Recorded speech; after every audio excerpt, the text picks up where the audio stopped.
دبیز پردہ پھٹا اور جنگجو عرب قبائل نمودار ہوئے، سنسناتے ہوئے تیر فضاؤں کو چیر گئے، طبل کی آواز گونجی اور ایک پرزور نعرہ بلند ہوا، یا اہل الاسلام، یا اہل الاسلام۔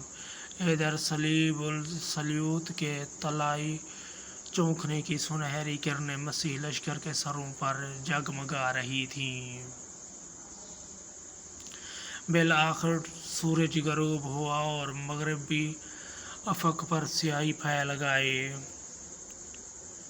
ہوا خاموش تھی اور کرک میدان کے سینوں پر تنکے اور غبار آلود تمبرے کی شاخیں بکھری پڑی تھیں۔ رات کے اندھیرے میں بھوکے پیاسے صلیبی ٹیلوں اور چٹانوں پر بیٹھے یا لیٹے تھے۔ ہر گروہ میں لوگ بھرائی ہوئی آوازوں سے سرگوشیاں کر رہے تھے، کچھ تشنہ لب دعائیں مانگ رہے تھے، زخمی کراہ رہے تھے اور بے سود پانی مانگ رہے تھے۔ پسینے میں شرابور گھوڑیوں پر زینیں کسی رہیں، زمین پر شکستہ نیزوں کے ٹکڑے بکھرے پڑے تھے۔ افسردہ امراء خاموشی سے خیمے میں بیٹھے تھے۔ سردار سوار، تیر انداز اور نیزہ بردار سارا دن لڑتے رہتے تھے، سخت جان فشانی اور خون ریزی کے باوجود کچھ زیادہ آگے بڑھنے نہیں پائے تھے۔ مسلمان سواروں کی صفیں بدستور قائم تھیں۔ اب رات کے اندھیرے میں وہ لاشوں کے پاس خستہ حال اور افسردہ خاطر بیٹھے تھے۔ پیاس کی شدت اور تکان کی اذیت ناقابل برداشت تھی۔ پانی کا ذخیرہ ختم ہو چکا تھا اور اب پانی حاصل کرنے کا کوئی وسیلہ نہ تھا۔ بظاہر کامیابی کی کوئی امید نظر نہیں آتی تھی۔ وہ مایوس اور پریشان حال تھے۔ ایک مسلمان مورخ نے لکھا کہ اس رات موت کے فرشتے پہرا دیتے رہے۔ صلیبی پڑاؤ کے گرد مشعلیں حرکت کرتی نظر آئیں۔ سلطان کے گشتی دستے دونوں طرف سے مسیحی فوج کو گھیرے میں لینے کی کوشش کر رہے تھے۔ قاریوں کی قرآن خوانی کی مترنم آواز قریب تر آتی محسوس ہوتی تھی۔ سیراب اور پر امید سپاہیوں کے پرجوش نعروں سے فضا گونج رہی تھی۔ اللہ اکبر، لا الہ الا اللہ، اللہ اکبر۔ صبح ہوتے ہی عیسائیوں نے دوبارہ اپنے ہتھیار سنبھالے اور میدان کارزار میں کود پڑے۔ وہ آگے بڑھے اور مسلمان مورخ کے الفاظ میں گویا وہ یقینی ہلاکت کی طرف دھکیلے جا رہے تھے۔ پیش قدمی میں پیادوں کی صفیں قدر غیر منظم ہو گئیں۔ نیزہ برداروں کے نیزے سرنگوں پیادہ فوج رسالے کی حمایت میں بیکار ثابت ہوئے۔ وہ غبارے کے بادلوں کو چیرتے ہوئے خاموشی سے تبریہ کی خشک گھاٹیوں کی طرف بڑھ رہے تھے، جو دور سے صاف نظر آ رہی تھیں۔ پیاس کی شدت سے وہ نڈھال ہو چکے تھے اور ان پر بخار کی سی کیفیت طاری تھی۔ 4 جولائی کو وہ انسانوں کے بجائے انسانی سائے معلوم ہوتے تھے۔ پانی اور اپنی زندگی کے لیے وہ بڑی جان فشانی سے لڑے۔ لوبیا کے گاؤں کے نزدیک نہایت خون ریز معرکہ گرم ہوا۔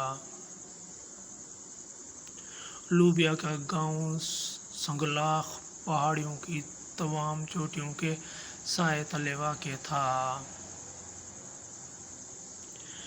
یہ چوٹیاں قرن الحتین کہلاتی ہیں۔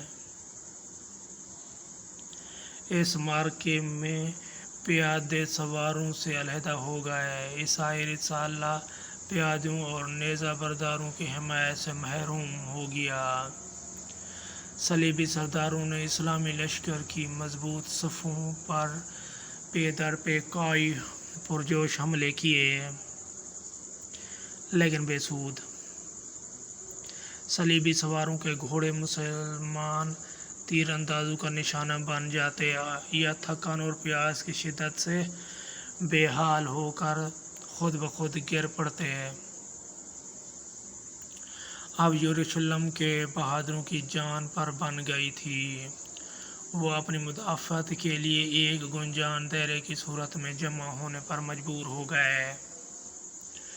وہ مسلح پیادوں سے علیحدہ ہو چکے تھے، جن کے چھوٹے چھوٹے گروہ گراز کوہ پر ادھر ادھر بھٹک رہے تھے۔ ریمنڈ نے چند سواروں کو اکٹھا کر کے نہایت پرجوش حملہ کیا اور مسلمانوں کی صفوں کو چیرتا ہوا ساحل تک پہنچنے میں کامیاب ہو گیا۔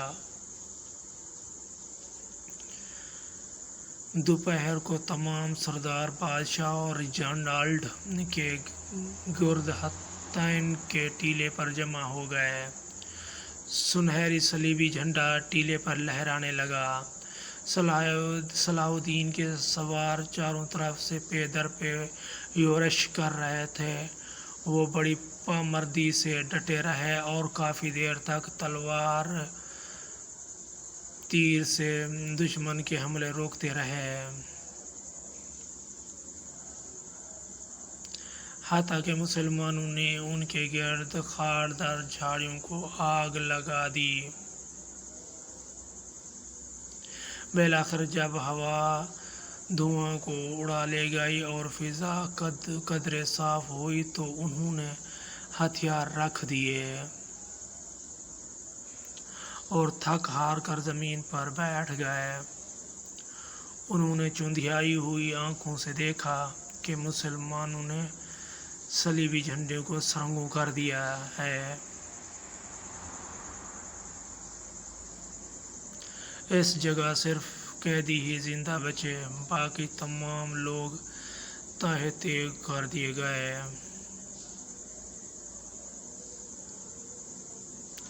یروشلم کے بہادر نیٹوں کی قوت کا خاتمہ ہو گیا اور جنگ حطین اپنے انجام کو پہنچ گئی۔